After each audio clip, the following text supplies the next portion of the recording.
வணக்கம்.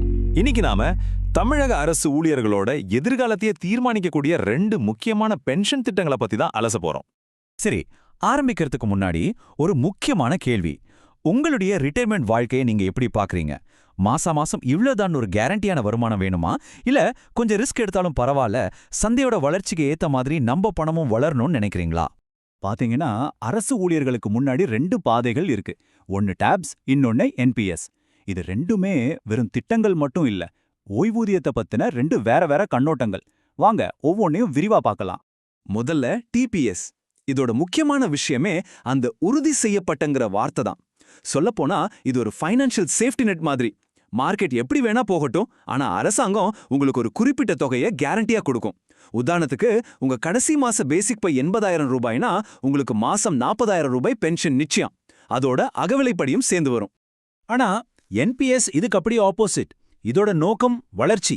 உங்க பென்ஷன் பணம் ஷேர் மார்க்கெட், பாண்ட்ஸ்னு பல இடங்கள்ல முதலீடு செய்யப்படும்.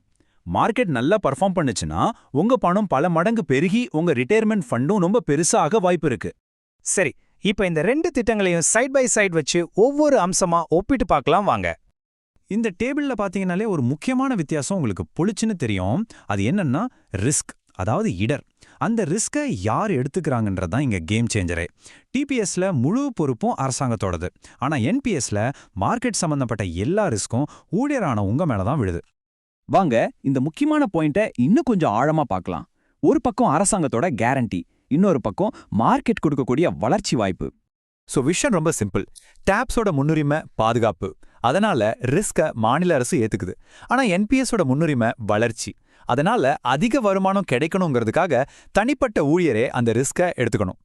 இது சம்பந்தமா ஒரு மேற்கோள் என்ன சொல்லுதுன்னா, டிஏபிஎஸ் ஒரு மாதிரி ஹைபிரிட் மாடல் மாதிரி செயல்படுதுங்குது.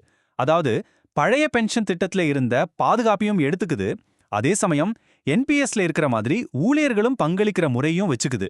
ரெண்டிலையும் இருக்கிற நல்ல விஷயங்களை இணைக்கிற ஒரு முயற்சி தான் இது. சரி, இந்த தியரியெல்லாம் போனோம். ஒரு கணக்கு போட்டு பார்த்தா இன்னும் ஈஸியா புரியும் இல்லையா? ஒருத்தர் தன்னோட முழு வேலை காலத்திலையும் என்பிஎஸ்ல முதலீடு செஞ்சா அது எப்படி வளரும்னு ஒரு உதாரணத்தை பார்க்கலாம். இப்ப பாருங்க, மாசம் வெறும் 5,000 ரூபாய். அது ஒரு 35 வருஷத்துக்கு தொடர்ந்து முதலீடு பண்றீங்க. கூட்டு வட்டியோட சக்தி காரணமா கடைசியில உங்க கையில எவ்வளவு இருக்கும்னு நினைக்கிறீங்க? கிட்டத்தட்ட 1,15 லட்சம் ரூபாய். இதுதான் நீண்டகால முதலீடோட மேஜிக். ஆனா வெயிட் பண்ணுங்க, இங்க இன்னொரு முக்கியமான விஷயத்தையும் நாம கவனிக்கணும். உங்க சம்பளம் வருஷா வருஷம் ஏறும் இல்லையா? அப்போ நீங்க கட்டுற 10% பங்களிப்பும் அதிகமாகும். அதையும் கணக்குல வச்சு பார்த்தா கடைசியில வர்ற தொகை 2 கோடியை கூட தாண்டறதுக்கு அதிக வாய்ப்பு இருக்கு. சரி, இவ்வளவு பெரிய தொகையை வச்சு என்ன பண்றதுன்னு நீங்க கேட்கலாம். உதாரணத்துக்கு, அதுல இருந்து பணிக்கொடைக்காக ஒரு 25 லட்சத்தை எடுத்துட்டு மீதி பணத்தை 8% வருமானம் தர்ற ஒரு திட்டத்துல முதலீடு செஞ்சா உங்களுக்கு மாசம் தோராயமா 60,000 ரூபாய் வருமானம் வர வாய்ப்பு இருக்கு. அப்போ கடைசியில கேள்வி இங்கதான் வந்து நிக்குது. உங்க முன்னுரிமை எது? உங்க எதிர்காலத்துக்கு எது முக்கியம்னு நீங்களா முடிவு பண்ணணும். டாப்ஸை ஏன் தேர்ந்தெடுக்கணும்னு பார்த்தா பதில் ரொம்ப தெளிவு. உங்களுக்கு முழுமையான பாதுகாப்பு வேணும். மார்க்கெட் ஏறினா என்ன இறங்கினா என்னன்னு எந்த டென்ஷனும் இல்லாம ஒரு கணிக்கக்கூடிய வருமானத்தோட ரிட்டையர்மெண்ட் வாழ்க்கையை வாழணும்னு நினைச்சா டாப்ஸ் ஒரு அருமையான தேர்வு.